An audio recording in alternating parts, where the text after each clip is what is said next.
Hello doctors, good evening. This is Dr. Hira Salman. So let's start chapter number 4 from MTB step 2 CK 5th edition, and chapter 4 is pulmonology. So starting from asthma, so you must reminded, 2018 asthma guidelines are changed. So we are hoping that new guideline will be included in this 5th edition. Alright, so starting from asthma or reactive airway disease is an abnormal bronchoconstriction of the airways. So we are going to see actually abnormal bronchoconstriction of the airways, and it is considered to be a reversible obstructive lung disease. It's not an irreversible. It is a reversible obstructive lung disease, which is the main difference between this disorder and COPD. So if you really want to differentiate between asthma and COPD on one point difference, then this is only the reversibility and irreversibility. Asthma is a reversible obstructive lung disease, while COPD is a irreversible obstructive lung disease. So asthma prevalence, incidence and hospitalization rates are all increasing nowadays, of course. So although asthma is extremely common, in its etiology is unknown. Extremely common, but having no etiology or still unknown. There is an association with atopic disorders and obesity. In most of the patients, those who are allergic to many things, like those who are having atopic disorders, there you can see asthma. And obese patients are also associated with asthma. Causes of an acute exacerbations of symptoms include, so what are the actual causes of exacerbation? So exacerbation is very important because we should know what are the things that can cause exacerbations of symptoms, like allergens such as pollen, dust mites, cockroaches and cat dander. See, these are all the allergens. Infection and cold air infection can also precipitate or exacerbate asthma. Emotional stress or exercise, they can also aggravate asthma. Catamenia, like related to menstrual disorder. So before, especially menses every month, the patient might be, the asthma of a patient can aggravate if she's already known asthmatic. Aspirin, NSAIDs, beta blockers, histamine, any nebulized medication, tobacco smoking, these are all the things, all the causative factors that can aggravate asthma. Gastroesophageal reflux disorder, those who are having GERD, or those which are the patient of GERD, they can experience this exacerbation of asthma. So these are the causes of acute exacerbation of symptoms.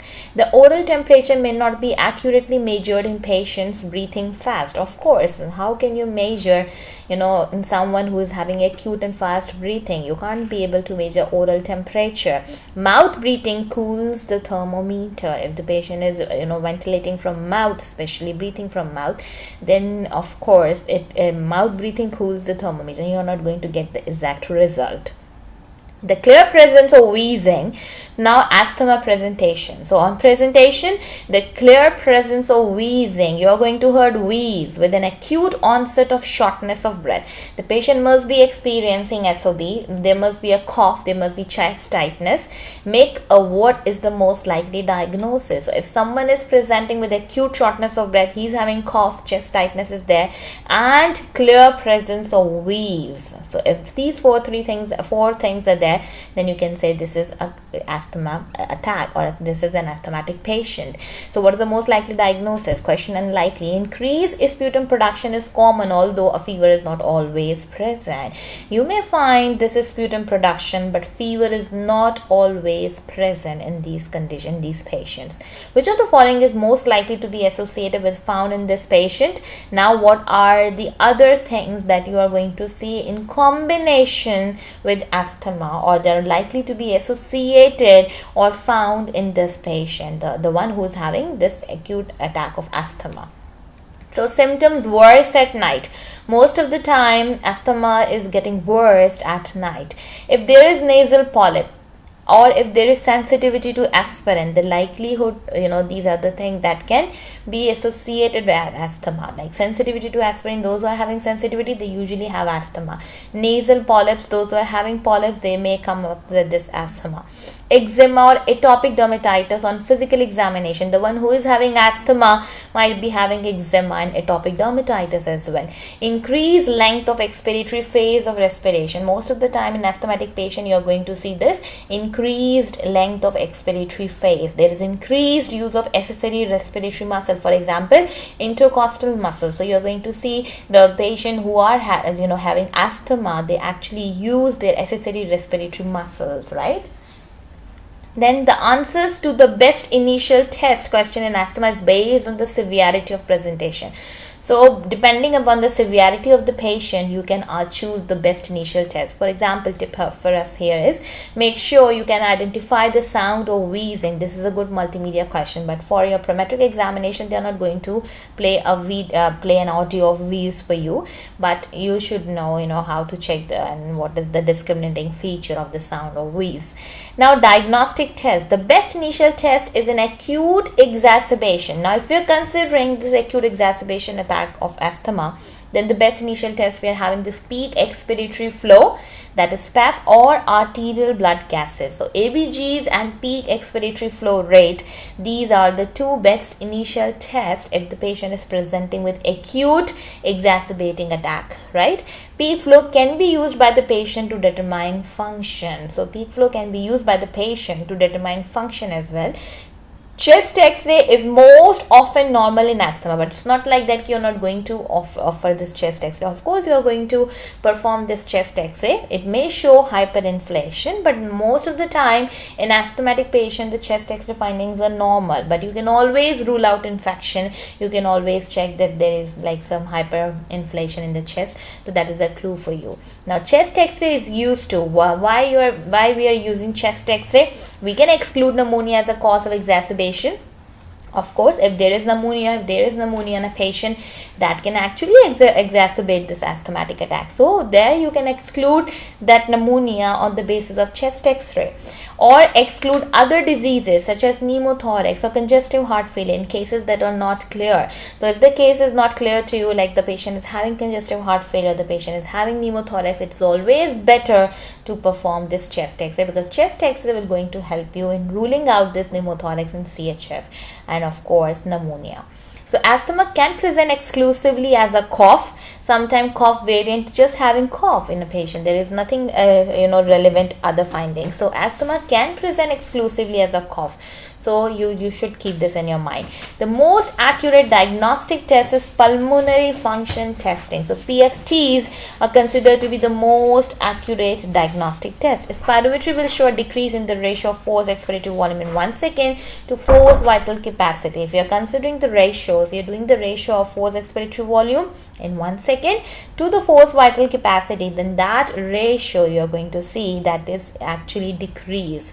So if you are finding this decrease in ratio of this FEV1 to FEVC, that is a feature of asthma. The FEV1 decreases more as compared to FVC, right? This forced expiratory volume in 1 second decreases more as compared to the forced vital capacity.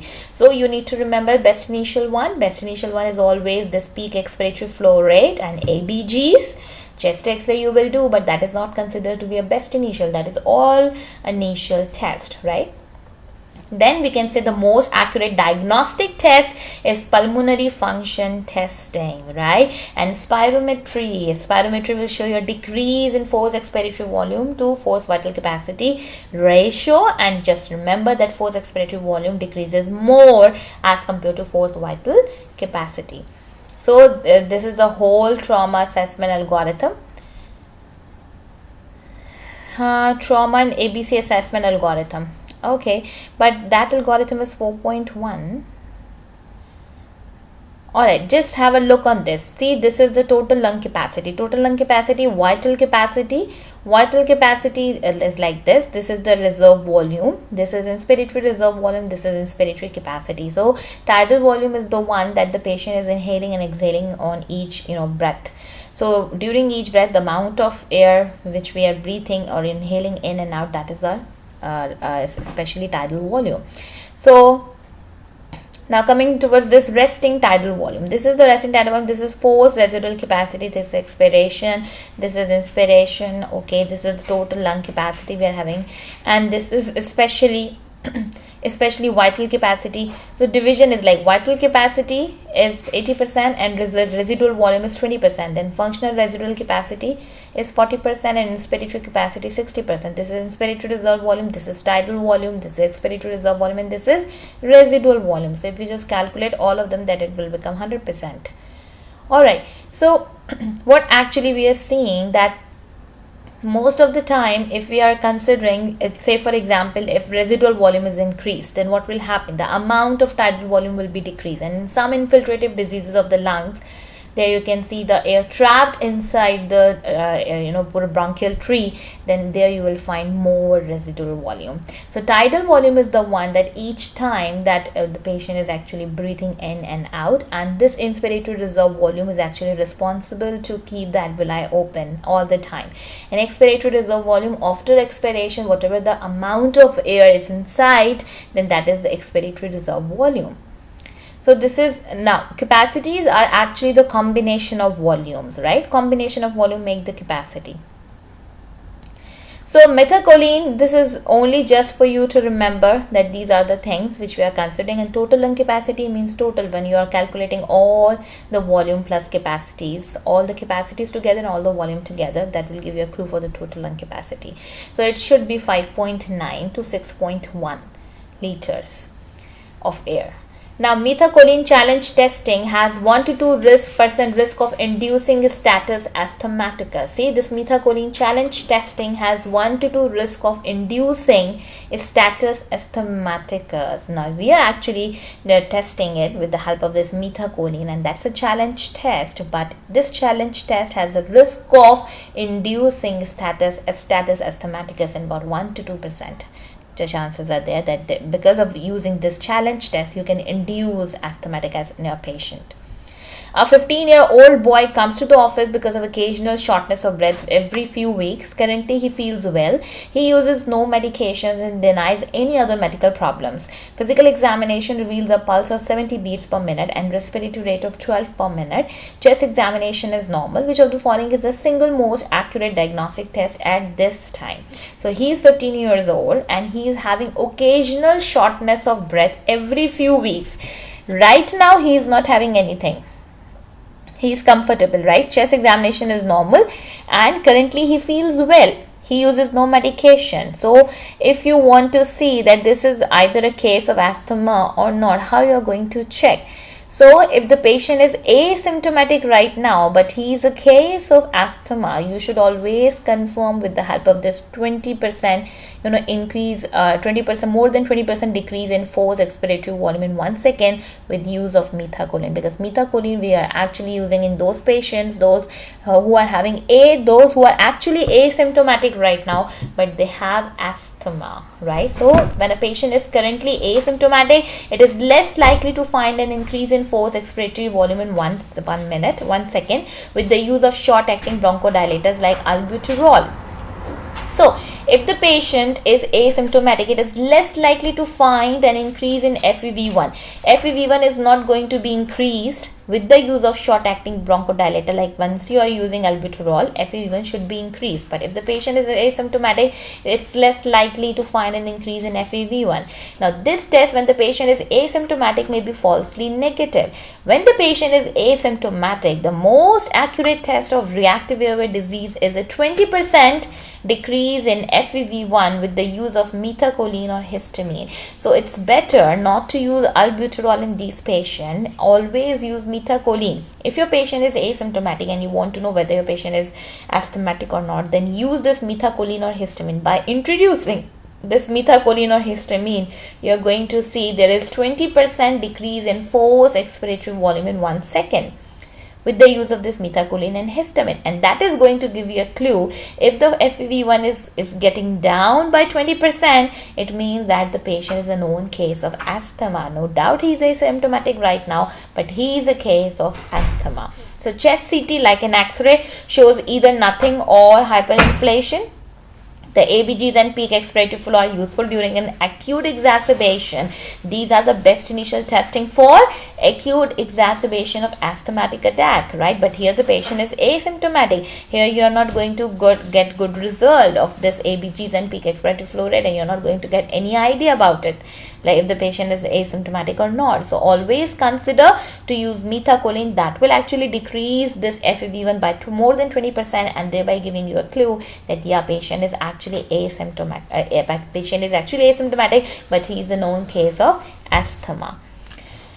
So flow volume loops are best for fixed obstructions such as tracheal lesions, or in the case of COPD, there you can use this flow volume loop. So again, flow volume loops in this patient you are not going to use. Now, pulmonary function testing in asthma. So if we want to diagnose asthma with the help of this pulmonary function testing, so first of all need to remember there must be decrease. The one who is having asthma, there will be decreased FEV1 to decrease FEVC with the decreased ratio of both. So of course, when there is decrease in FEV1 take place, when there is decrease in forced vital capacity, so whenever you take the ratio, that also will be decreased from the normal. Increase in forced expiratory volume in 1 second of more than 12% and 200 ml with the use of albuterol. So if the patient is having decreased FEV1 and you use albuterol, and by using albuterol, if you're watching your patient and your patient FEV1 is getting rise more than 12% or more than 200, it means that the patient is asthmatic. So this is a diagnostic test also, right? Although in acute settings we usually see that decrease in FEV1, but with the use of albuterol, if this FEV1 is getting rise more than 12% or more than 200 per ml, it means that this is a case of asthma. Similarly, decrease in FEV1 of more than 20% with the use of methacholine or histamine. So if you are using methacholine or histamine, then you should see that this forced expiratory volume in 1 second should be decreased. How much decrease? More than 20%. There should be decrease, more than 20% decrease in FEV1 with the use of this methacholine or histamine. There you can say, okay, yes, this is a case of asthma. Then we have increase in the diffusion capacity of the lung for carbon monoxide. So DLC, or diffusion lung capacity for carbon monoxide. If it's increased, then this is a case of asthma. So in asthma, you will see this increase in the diffusion capacity of the lung for carbon monoxide. There will be decrease in FEV1 for more than 20% if you're using methacholine or histamine, or there will be increase in forced expiratory volume in 1 second to more than 12% or 200 ml if the patient is using short-acting beta agonist like albuterol, and both of them will be decreased like FEV1 to FEVC, and of course the ratio will be decreased. There we can say, yeah, this is a case of asthma. So pulmonary function tests are normal in between exacerbations. This is again very important. Like in between the attacks, you are not going to see any abnormality. In between the attacks, PFTs are normal. Acetylcholine and histamine provoke bronchoconstriction and increase in bronchial secretions. Methacholine is an artificial form of acetylcholine used in diagnostic testing. See, acetylcholine and histamine provoke bronchoconstriction. If you're using acetylcholine, if you're using histamine, it will actually provoke constriction. It will help in, it will aid in helping in, constricting the bronchus and increase in bronchial secretion. So bronchial secretion is going to be increased. There will be bronchoconstriction. And methacholine is an artificial form. Methacholine, that's the same thing. Acetylcholine is doing bronchoconstriction, acetylcholine is doing increased secretion, bronchial secretion. So if you are using methacholine from outside, that will do the same result, same action, just like acetylcholine is doing. Like methacholine is an artificial form of acetylcholine used in diagnostic testing. Additional testing options include CBC. CBC may show an increased eosinophil count. See, in CBC may show an increased eosinophil count. So if eosinophil count is increased, that's an additional clue for you in making a diagnosis of asthma. So asthma mainly you're going to diagnose when you're using albuterol, and if the FEV1, that is forced expiratory volume in 1 second, is it's increased more than 12% with the use of albuterol, then asthma is diagnosed. And this FEV1 is, if when this decrease more than 20% by using methacholine, then again you're going to confirm asthma. So skin testing is used to identify specific allergens that provoke bronchoconstriction. So if you're doing skin testing, so that actually help you to identify some specific allergens, not all the allergens, specific allergens that provoke bronchoconstriction. Increased IgE levels, immunoglobulin E levels, suggest an allergic etiology. IgE levels may also help guide therapy, such as the use of anti-Ig medication, that is omalizumab, and increased Ig levels are also associated with allergic bronchopulmonary aspergillosis. So this you should keep in your mind, that increased IgE is always related to some sort of allergic etiology, some sort of allergic reaction. That's why in case of allergic bronchopulmonary aspergillosis, there you can also see increased IgE, right? So increased Ig may also help guide therapy, such as the use of anti-Ig medication. So what are the anti-Ig medication that you should also know? One, first and foremost, is omalizumab, right? So omalizumab is one of the is one of the anti-IgE medication, because we know very well in asthmatic patient we have high or increased level of IgE, and most of the time this high increased IgE is associated with allergic bronchopulmonary aspergillosis. Now the treatment is very important. How you're going to treat your asthmatic patient? Asthma is managed in a stepwise fashion of progressively adding more types of treatment if there is no response. Now first of all, we have step 1. So always start the treatment of asthma with inhaled short-acting beta agonist. So you will start your step 1 with the help of this SABA, that is short-acting beta agonist. For example, SABA we have albuterol, perbuterol, and levolbuterol, right? Levolbuterol. So albuterol, perbuterol, levolbuterol, this is the first step, right? Including short-acting beta agonist. There you are using short-acting beta agonist.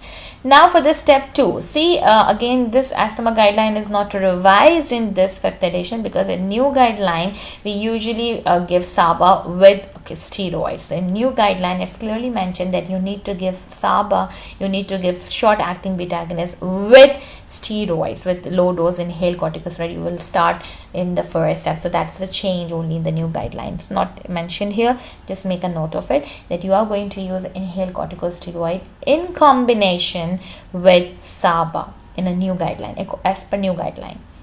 Now, so here they have written step 2, add a long-term control agent to a SABA. Low-dose inhaled corticosteroid are the best initial long-term control. So nowadays, as per new guideline, we are giving actually this low-dose inhaled corticosteroid with short-acting beta agonist.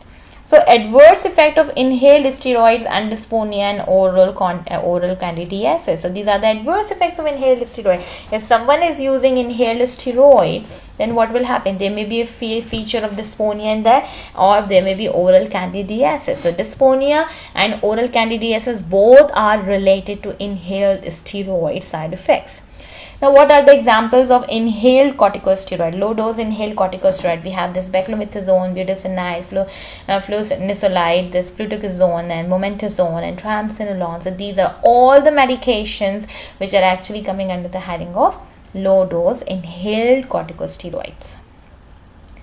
Now, alternate long-term control agents include. Now, we have this one. These are all the short, right? These are actually long-term control agent to a SABA. So these are also long term, but we have some alternate long term also, and some alternate long term agents include cromolyn and nidokromol.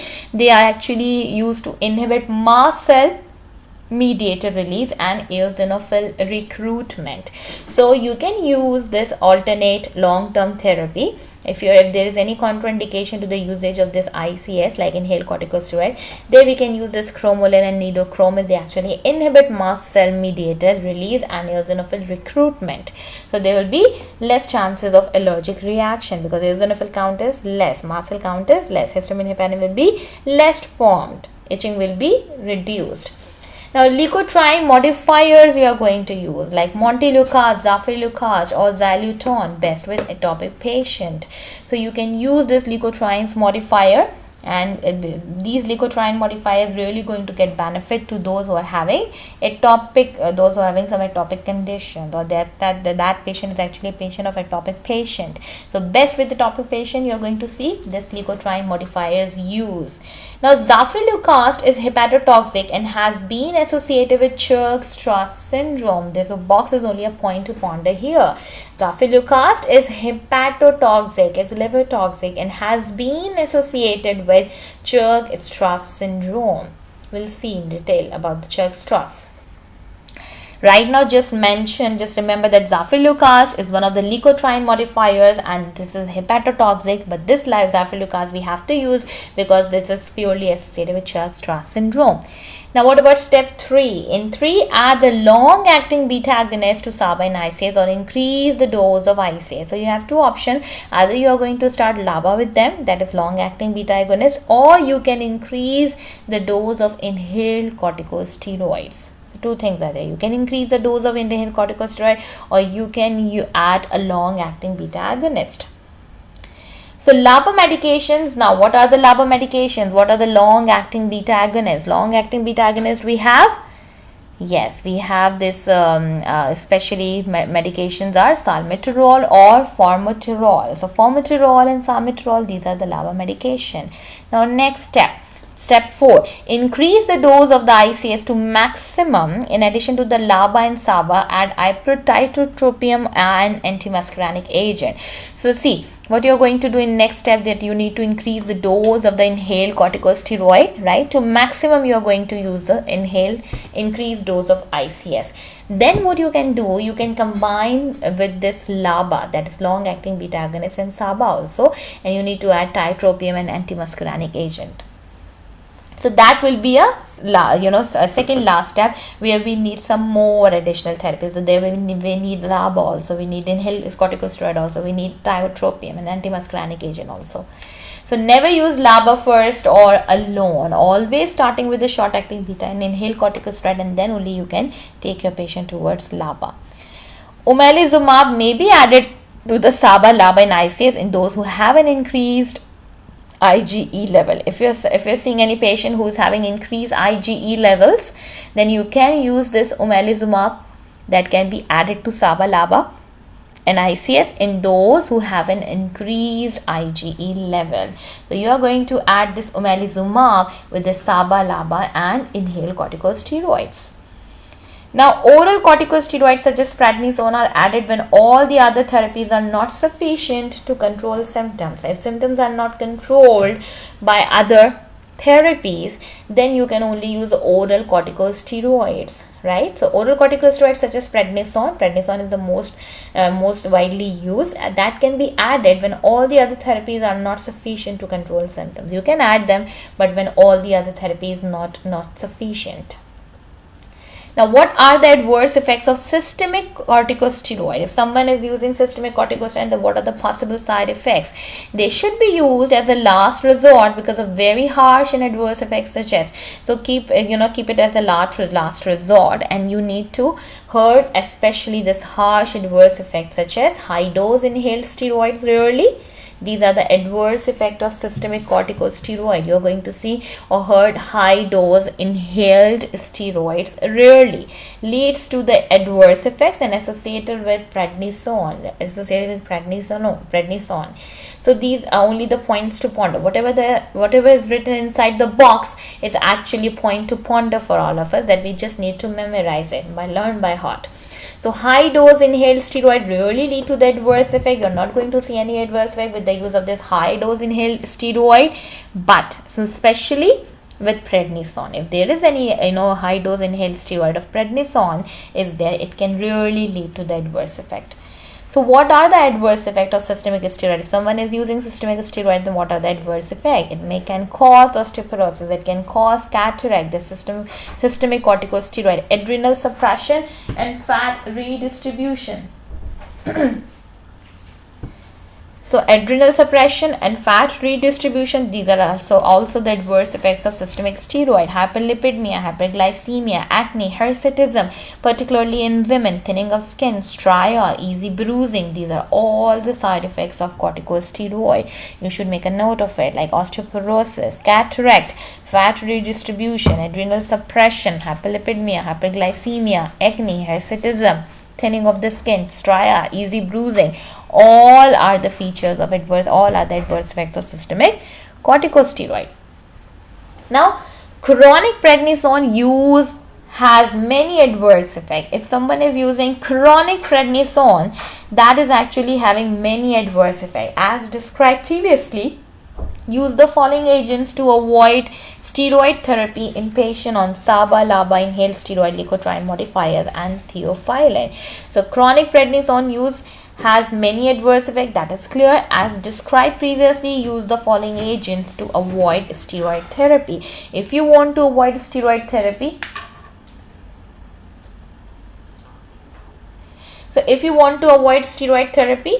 right, in a patient on SABA, the one who is already having SABA, LABA, and those who are already using inhaled steroids and leukotriene modifiers and theophylline, then if they are used, use the following agents. You can't use the steroid. You can rather use SABA, LABA, inhaled steroids, leukotrienes modifier, and theophylline, but don't use steroid therapy. Especially chronic prednisone use has many adverse effects. Monoclonal antibodies. Monoclonal antibodies like reslizumab or mepolizumab or omalizumab, use omalizumab only if there are allergies and high IgE levels. If you're seeing the patient is having multiple allergies, right, and the patient is having increased IgE level, there you can use this omalizumab, that is anti-IgE.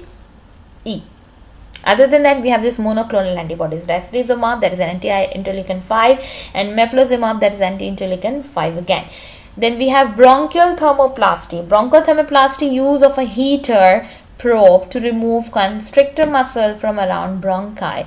So you can always use this bronchial thermoplasty as well. So this bronchial thermoplasty, what it will do, it's actually remove the constrictor muscle from around bronchi, and especially with the help of heater probe.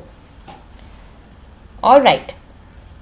So always you just need to remember that what are actually the adverse effects, like osteoporosis, cataract, adrenal suppression, fat distribution. These are the major adverse effects. Then chronic prednisolone has many adverse effects. So you just need to rule out, right, and avoid steroid therapy with the help of using this SABA, LABA and all that. You can use this monoclonal antibodies and bronchial thermoplasty as well.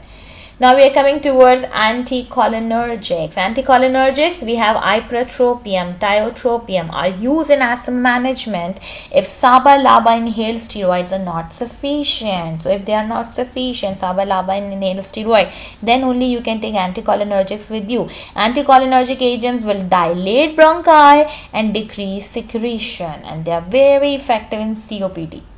So if the patient is a case of COPD, you are going to see the effectiveness of anticholinergic in those patients. Other than that, anticholinergic agents will dilate bronchi and decrease secretions. Influenza and pneumococcal vaccine are given in all asthmatic patients regardless of age. If asthma is diagnosed and the patient is being treated, being vaccinated for influenza and pneumococcal, now it's due, right? So influenza and pneumococcal vaccine are given in all asthmatic patients. Now, acute asthma exacerbation. A 47-year-old man with a history of asthma comes to the emergency department with several days of increasing shortness of breath. So, several days of increasing shortness of breath is there, cough is there, sputum production is there. On physical examination, his respiratory rate is 34 per minute. He has diffuse expiratory wheezing and a prolonged expiratory phase. So, she is having, diffuse expiratory wheezing and prolonged expiratory phase. So which of the following would you use as a best indication of severity of asthma? So when you are actually assessing the best severity of asthma or the best indication of the severity of his asthma, so that would always be respiratory rate. Like here the respiratory rate is 34 per minute. That is too high. It's still very much. So here you need to answer respiratory rate. Why? Because a normal respiratory rate is 10 to 16 per minute. By itself, a respiratory rate of 34 minute indicates severe shortness of breath. So this is 34. If 34 is this respiratory rate, breathing rate, then definitely you're going to see at this particular level there will be damage to the muscles, right? And not exactly damage to the muscles, but it's actually indicate severe shortness of breath. And accessory muscle use is hard to assess and is subjective. So again, necessary, like the other choices, we have to exclude, like use of accessory muscles. We can't do that. Why? Because it is hard to assess and it's very subjective. From person to person it may vary. Then we have pulse oximetry, choice C, will not show hypoxia until the patient is nearly at the point of imminent respiratory failure. Until and unless when the patient is prone towards this imminent respiratory failure, there you can see this pulse oximetry. So here the pulse oximetry will not show hypoxia. Oxygen saturation can be maintained above 90% by hyperventilating, but pulmonary function testing cannot be done when a patient is acutely short of breath. So this is important again. You can't do PFTs when the patient is acutely short of breath, and oxygen saturation can be maintained, that can be maintained above 95% by hyperventilating. So if you ask your patient for hyperventilating, then definitely oxygen, or if your patient is hyperventilating, then oxygen saturation can be maintained with the help of this oximeter, this thing, like 90%, above 90% oxygen saturation can be maintained above 90% by doing this hyperventilation. Alright, so what are the diagnostic tests? The severity of an asthma exacerbation is quantified by, now you are going to quantify the severity of asthma by this decreasing peak expiratory flow rate and ABGs with an increased AA gradient. So these are the two parameters by which you can assess the severity of asthma exacerbation.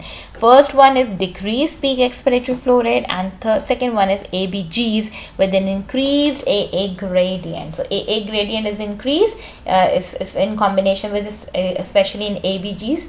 So that will tell you the severity of acute asthma or severity of asthma exacerbation.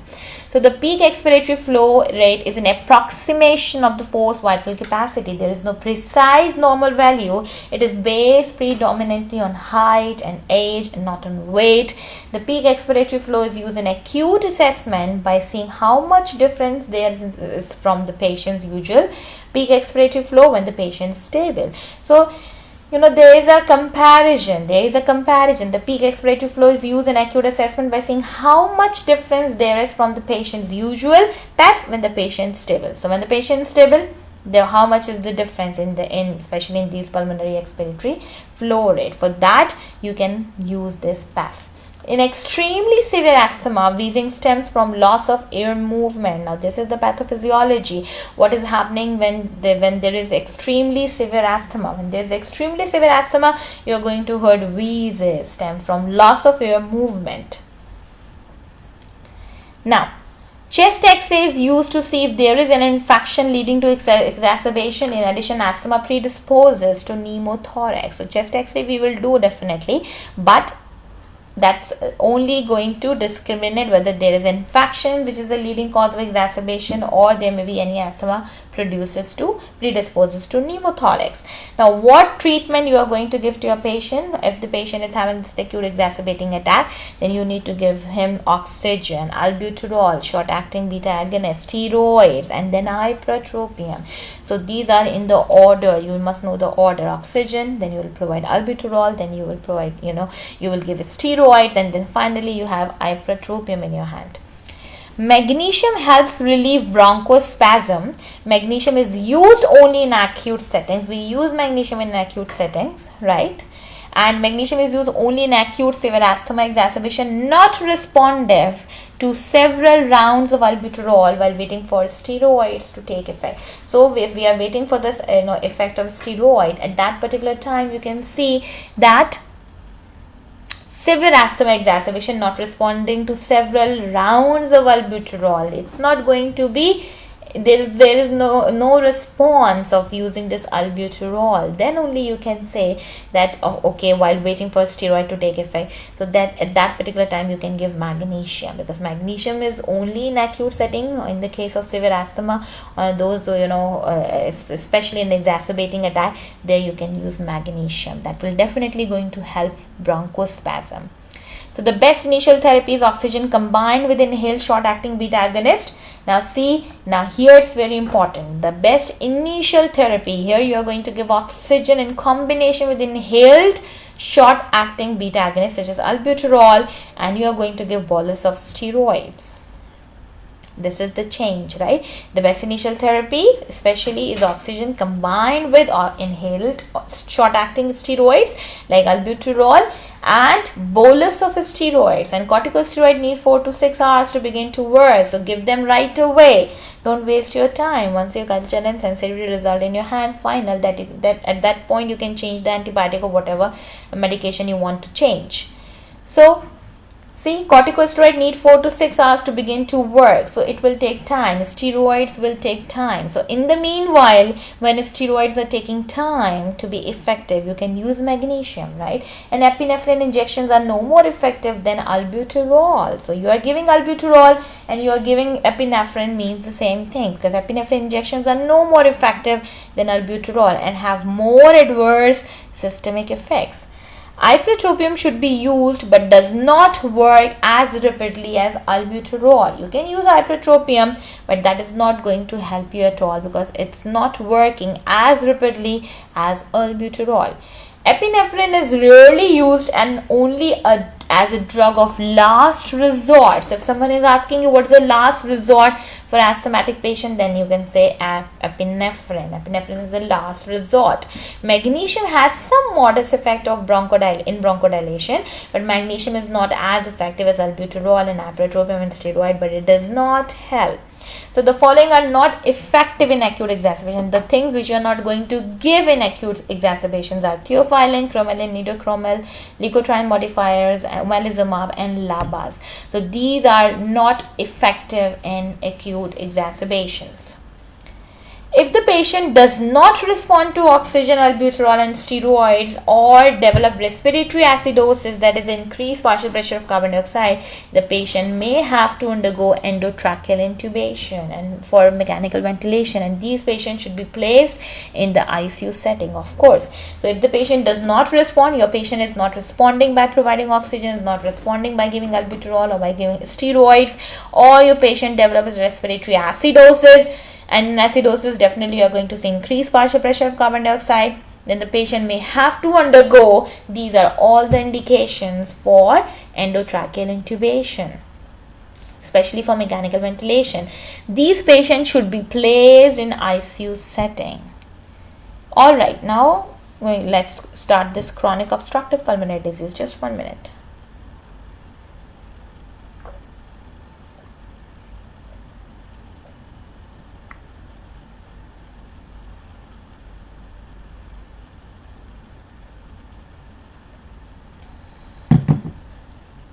Yes. So COPD, chronic obstructive pulmonary disease, the one difference between asthma and COPD. Asthma is a reversible obstructive lung disease and this is irreversible one. COPD is the presence of shortness of breath. Again, you are going to see here shortness of breath from lung destruction, decreasing the elastic recoil of the lung. See, the lung has got a property that it has, elasticity that will help in recoiling of the lungs, right? Because expiration is totally a phenomena of this elastic recoil of the lung. Although in inspiration the diaphragm will contract, and especially because of the contraction of the diaphragm, that is the main feature of inhalation, but exhalation is typically an elastic recoil of the lung. So here in COPD, that's the presence of shortness of breath from lung destruction, decreasing the elastic recoil of the lung, and most of the ability to exhale is from elastin fibers in the lung, passively allowing exhalation. Actually, elastin fibers are there and they are responsible for this, especially maintaining this exhalation. So this is actually lost in COPD, resulting in decrease in forced expiratory volume in 1 second and forced vital capacity with an increase in the total lung capacity. So there will be decrease in the ratio of both FEV1 to FEV2, and thereby you're seeing increase in total lung capacity. That is the one thing. And second is COPD is not always associated with reactive airway disease such as asthma, although both are obstructive diseases, but there is no association between asthma and COPD case. So this is an important point to remember. If the case describe a patient who is young and a non-smoker, you should answer alpha-1 antitrypsin deficiency as the most likely cause. The one who is young and non-smoker and who is having deficiency of alpha-1 antitrypsin, there you can say the most likely cause as the most likely cause. There you're going to see that you should answer alpha-1 antitrypsin deficiency. The one who is young and a non-smoker, you might be saying this alpha-1 antitrypsin deficiency in that patient, and because of that you're going to see COPD later. Now, what is the main etiology? Tobacco smoking leads to almost all COPDs. Tobacco destroy elastin fibers. See, tobacco will destroy elastin fiber, and if elastin fibers is destroyed, then there will be decrease. Exactly, there will be decrease, especially in total lung capacity, or especially when we are talking about expiration or exhalation. Now, presentation: shortness of breath worsened by exertion. So here you are going to see that shortness of breath is actually getting worse by exertion. Intermittent exacerbation with increased cough, sputum and shortness of breath, often brought on by infection. So intermittent exacerbation is also there.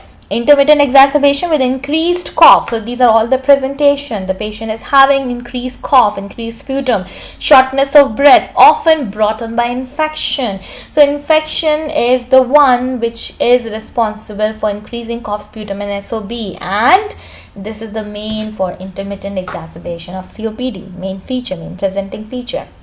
Then barrel chest. Barrel chest you are going to see always in the case of this COPD patient from increased air trapping, because air trapping is there, and because of the increased air trapping you are going to see this barrel chest. Muscle wasting and cachexia. This is again one of the one of the presentation of COPD, muscle wasting and cachexic attack.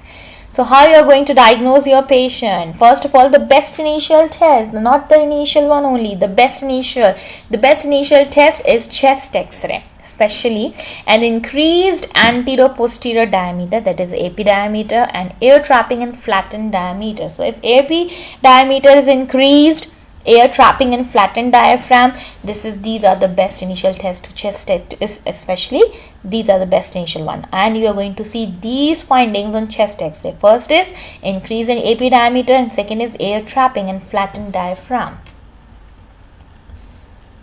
See, this is one of the chest x-ray of COPD.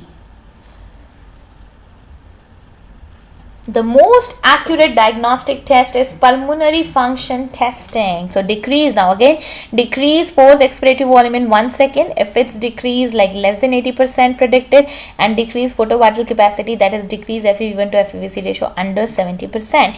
So both of them will be, both this decreased FEV1 and decreased FVC, both of them are actually the these are the most accurate diagnostic test, that is the PFTs, and in PFTs you are going to do these. You are going to check these things. What about the FEV1 and what about the FVC and what about the ratio? Then you are going to see increased TLC count because of increase in residual volume. Total lung capacity will be increased. Decreased diffusion lung capacity for carbon monoxide like emphysema, not chronic bronchitis. So decreased diffusion lung capacity for carbon monoxide, especially in the case of emphysema. If it's a case of chronic bronchitis, then no, you're not going to see this decreased DLC. Only in the case of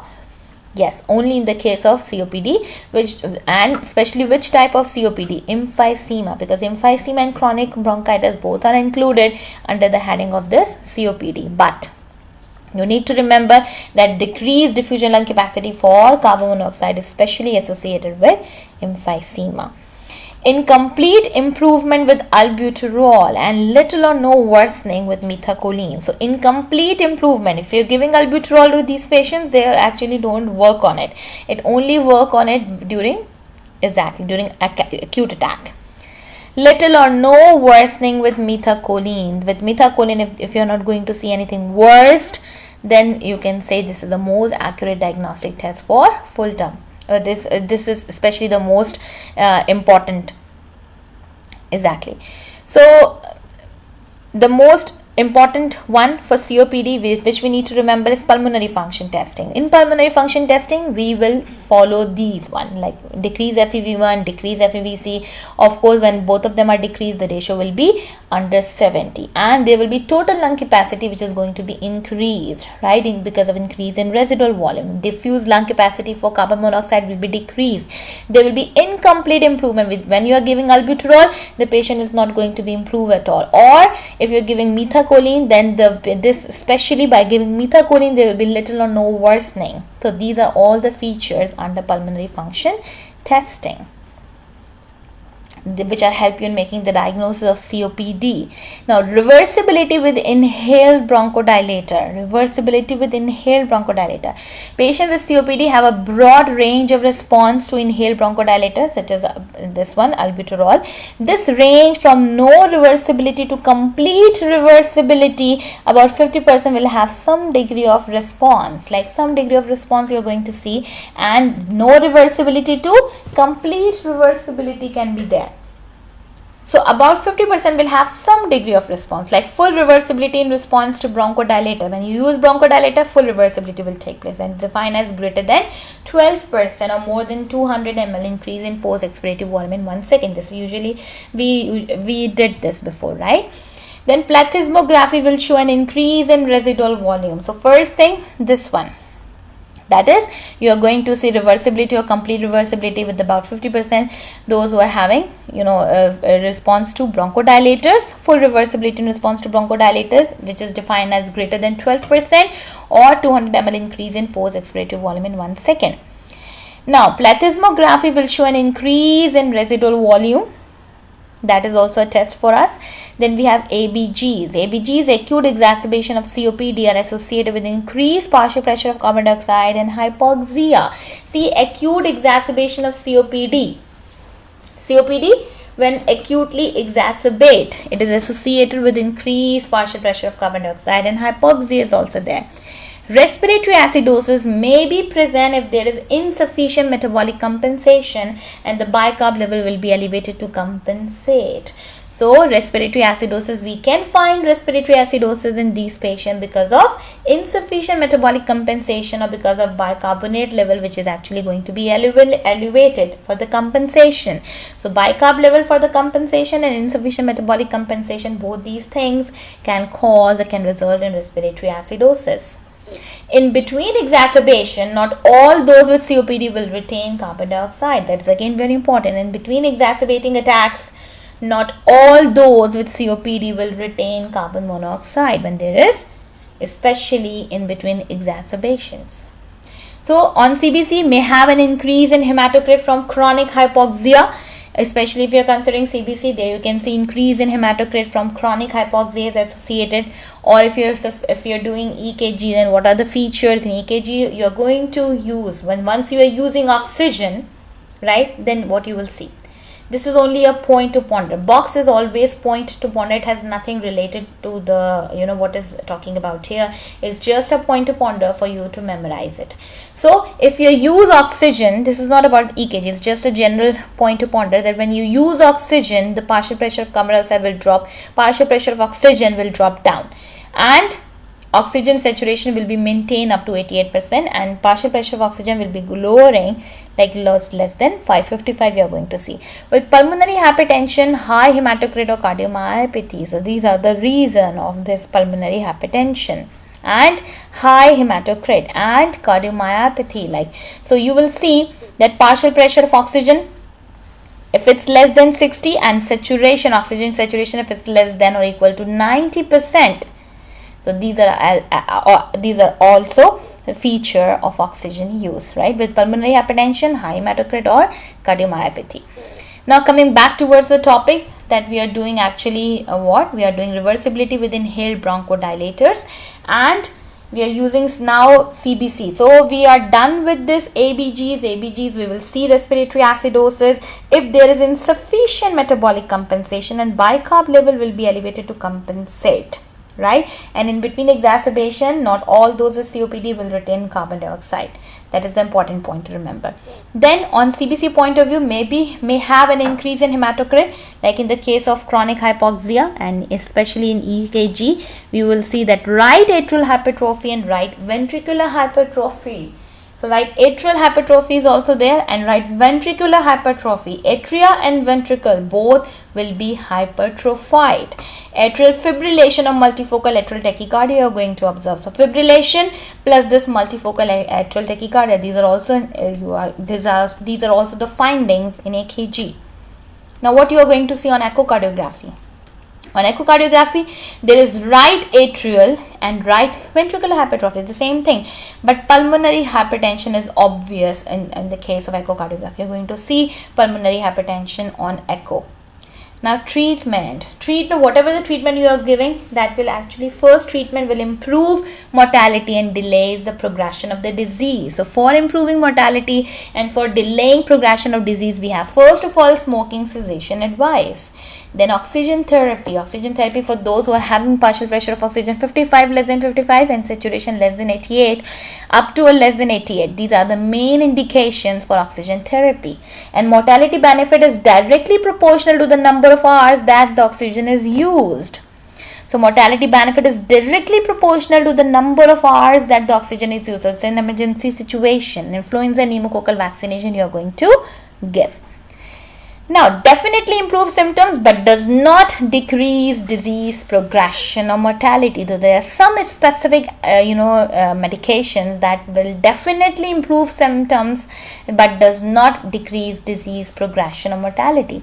So we have short-acting beta agonists. First of all, short-acting beta agonists is like albuterol. And anticholinergic agents like tiotropium, like ipratropium, like aclidinium or omeclidinium or glycopyrrolate, these are all anticholinergic agents. So short-acting beta agonists like albuterol, these are all anticholinergic agents. Some steroids, long-acting beta agonists like salmeterol, formoterol and olodaterol, and pulmonary rehabilitation. These are the points where definitely improve symptoms but does not decrease disease progression or mortality. So these short-acting beta anticholinergic steroids and long-acting beta, they are actually not going to decrease or definitely improve symptoms but does not decrease disease progression. So disease progression is not going to be decreased with the help of beta agonist, with the help of anticholinergic, with the help of steroid, with the help of long-acting beta agonist, right? Alright, so short-acting beta agonist, albuterol, this anticholinergic, steroids, long-acting beta agonists. What are the examples of long-acting beta agonists? We have salmeterol, formoterol, or olodaterol. These are all long-acting beta agonists, and you are going to use these medications. Then we have pulmonary rehabilitation. Pulmonary rehabilitation we can also take. So, but that is, the last thing. But definitely improve symptom but does not decrease disease progression, mortality. These are the all listed conditions. Now, inhaled anticholinergic agents are most effective in COPD. Now, this is again a point to ponder. Inhaled anticholinergic, they are most effective in COPD. Ipratropium is the only one used in acute exacerbation. Now, most of the time, we are using inhaled anticholinergic agents for, especially in most effective in COPD. And not for acute exacerbation. Ipratropium is the only one used in acute exacerbation. Now, tip for us is like asthmatics not controlled with albuterol. Those who are not controlled with albuterol, you can change their inhaler to inhaled steroids.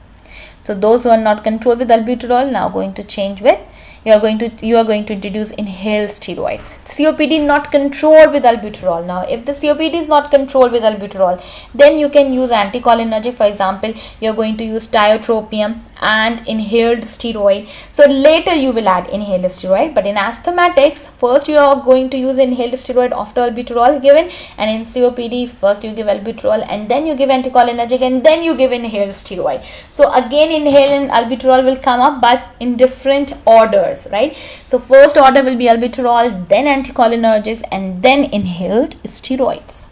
So possibly improve symptom. What are the medication that can possibly improve the symptoms? Say for example theophylline or this roflumilast may decrease frequency of exacerbation. See, the frequency of exacerbation is decreased with the use of this roflumilast, right? Lung volume reduction surgery, this can also be a possible thing that can improve symptom, possible indication for improving symptoms. When all medical therapy is insufficient, the answer is refer for transplantation. You are actually evaluating for all the medical options, but that is all insufficient, then the answer is definitely refer for transplantation. So no benefit of using chromal in the case of COPD, no benefit of using montelukast or leukotriene modifiers, no benefit of using NAC like N-acetylcysteine in the case of especially this COPD patient. Now, what are the ineffective modalities? Wrong answers for COPD. Wrong answer, you don't need to worry, but just listen. These are the wrong answers. Because in step 2 CK expect you to know the testing and treatment modalities that are ineffective for COPD and management. For example, like inhaled steroid monotherapy is always the wrong answer. Never use steroid as a monotherapy. IV aminophylline for acute exacerbation of asthma or COPD is always the wrong answer. We will never give this aminophylline to a patient. IV aminophylline has less efficacy than IV steroids and albuterol and more adverse effects. So definitely we are not going to use aminophylline. We can use steroid, albuterol. That's it. Long-term maintenance antibiotic use in COPD is incorrect. For the longer time period, we usually don't prefer. Doing spirometry for asymptomatic person as a stretching method is always wrong answer, even if there is significant smoking history. So during spirometry for asymptomatic person as a screening method is always wrong. We are not going to do spirometry, especially in case of asymptomatic patient. This is they are talking about. N-acetylcysteine has been used as an inhalational agent as a mucolytic in COPD. So NAC does not improve respiratory function and as an irritant can cause bronchospasm. So this will again, the thing which is not going to get benefit to a patient. Terbutaline is a beta 2 agonist that is not better than albuterol, and there is no place for terbutaline as an oral or inhaled agent in COPD or asthma. When the question asks what medication delays progression of COPD, the answer is nothing. So progression of the disease cannot be prevented by anything. We can give some steroid, some systemic or some steroid, but definitely there is no specific thing that can delay the progression of COPD. When should you answer this theophylline and this roflumilast? Choose theophylline and roflumilast if the case describe a person on SABA, LABA, LAMA and inhaled steroid already and you want to try something to keep them off long-term oral steroid. So if the patient is using SABA, LABA, LAMA and inhaled steroid and you want to shift the inhaled steroid, then you can use this oral steroid first. Alright, now we are coming towards we can complete this. Treatment of acute exacerbations of chronic bronchitis, because we know very well two headings are under this COPD. First one is asthma, first one is emphysema and second one is chronic bronchitis. So the management of acute episodes of increased shortness of breath is similar to the treatment of acute asthma exacerbation. The way you are treating acute asthma exacerbation, similar way you have to treat the acute episodes of this increased shortness of breath, right? And the use of bronchodilators and corticosteroid therapy is combined with antibiotic. Here you of course definitely are going to use antibiotic because bronchitis is there. Ipratropium is the only anticholinergic agent used acutely. So if it's an acute setting, you can use ipratropium because this is only the single one that can be used as an anticholinergic agent, right? Initially, acutely. Now, AECB treatment is identical to asthma treatment just with less proven benefit. So you're going to give this AECB treatment. Antibiotics are generally used in acute exacerbation of chronic bronchitis. Antibiotic because infection is by far the most common identified cause. So infection is the most common identified cause, then definitely you're going to use this AECB treatment. Now, most effective. If you're considering most effective, then although viruses cause 20% to 50% episodes of coverage should be provided, although viruses cause 20% to 50% of episodes coverage should be provided against Streptococcus pneumonia, against H. influenzae, against Moraxella catrialis. But we have some other coverage like macrolides. Macrolide we can use like azithromycin and clarithromycin. Cephalosporin we can use ceforezyme, cefaclor, ceftibuten, amoxicillin, clavulanic acid. That's a combination of beta-lactam and beta-lactamates. Quinolones like levofloxacin, moxifloxacin, gemifloxacin. These are considered to be most effective in the case of Streptococcus pneumonia, H. influenza and Moraxella catrialis. We have second line agents also, and second line agent when first lines are not responding or the patient is not improving at all, then you can shift to second line, and second line agents are doxycycline, trimethoprim, sulfamethoxazole. Now what about the criteria for oxygen use in COPD? So criteria for oxygen use: oxygen decreases mortality, and criteria are partial pressure of oxygen below 55 or oxygen saturation below 88%. These are the dangerous thing, and in this particular condition we need to change it, like the one who's having partial pressure below 55 and the one who's having this oxygen saturation below and up to 88%. These are the indications for to do something, right? Because this is a criteria for oxygen use in especially COPD. The idea of eliminating hypoxic drive is not accurate. Dyspneic hypoxic patient with COPD must get oxygen. So the idea of eliminating hypoxic drive, you are not going to eliminate this hypoxic drive, because dyspneic hypoxic patient with COPD must get oxygen. So if there are signs of right side heart disease, failure or an elevated hematocrit, what are the signs and symptoms of right side heart failure? They may be failure of an elevated hematocrit, or elevated hematocrit, or the failure of a treatment, and partial pressure of oxygen less than 60 or oxygen saturation below 90%. So oxygen less than 60 and oxygen saturation if it's below 90%, then this is one of the risk factor, right? This is one of the risk factor criteria for oxygen use in COPD. Although the hypoxic drive elimination concept is not correct, you would still avoid placing a patient with COPD on a very high flow 100% non-rebreather mask. Use only as much as oxygen is necessary to raise the partial pressure of oxygen above 90% saturation. So this is important again. Hypoxic drive elimination concept is not correct. You would still avoid reflexively placing a patient with COPD on a very high flow 100% non-breather mask. Use only as much oxygen is necessary to raise the partial pressure of oxygen above 90% saturation.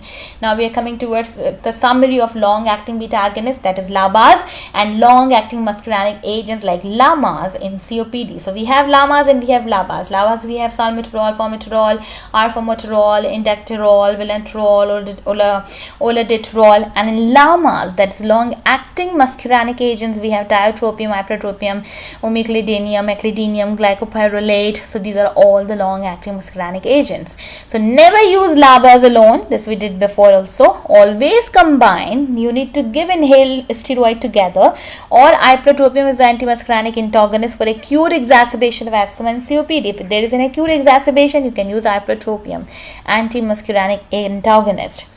Large volume reduction surgery helps some patients with severe disease and large bulla. If there is lung volume reduction surgery, if you're offering this lung volume reduction surgery, it will going to help some patient with severe disease and large bulla. So some help, not all are corrected by this, but this is an extra add-on, right? Okay, so I'm just going to stop here. So tomorrow inshallah we are going to continue with bronchiectasis. Okay, thank you so much. Goodbye.